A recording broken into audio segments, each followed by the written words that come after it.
Good morning everyone. Namaste. I'm Ashmi. Today I'm going to show you a day in my life as a program officer during a field visit. र field भिजिटको कुरा गर्नुपर्दा म चाहिँ वीरेन्द्रनगरमा बस्छु र म आजको मेरो फिल्ड गुल्बाकोट नगरपालिका पुग्नु पर्ने थियो।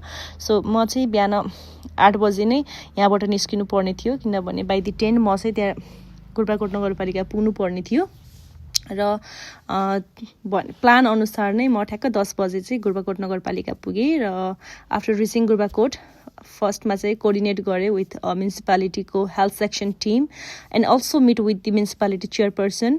अनि त्यहाँ गइसकेपछि हाम्रो प्रोग्राम एक्टिभिटिजहरू कस्तो कस्तो छ, हाम्रो प्लानहरू के छ, कसरी इम्प्लिमेन्टेसन गर्ने भन्ने कुरामा चाहिँ हाम्रो डिस्कस भयो र त्यसपछि चाहिँ एकछिन 12:30 जस्तो भइसकेको थियो।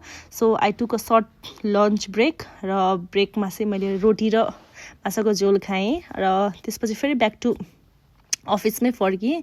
अनि अफिसमा फर्किसकेपछि चाहिँ उहाँ हेल्थ सेक्सनको टिमहरू चाहिँ हामी कोलाबरेट गर्न तयार छौँ भन्नुभयो र अप्रुभल लेटर दिनुभयो, which was a big relief for us. अनि जे कामको लागि आएको थिएँ त्यो काम नै सक्सेस भयो जस्तो भयो र आफ्टर अप्रुभल दिइसकेपछि चाहिँ मैले केही कि इन्फर्मेट इन्टरभ्यूहरू पनि लिएँ र म ब्याक टु 5 AM चाहिँ म घर फर्किएँ र घर फर्किसकेपछि चाहिँ तातो तातो एक कप चिया खाएँ। चिया खाइसकेपछि चाहिँ एकछिन ल्यापटपमा काम गर्नु पर्यो भनेको काम गर्दा गर्दै त रात परिसक्यो रहेछ। अनि बाहिर निस्केर हेर्दा त 8 बजिसक्यो रहेछ के, त्यतिकैमा दिन सकियो। Thank you so much for watching. Until next time, by.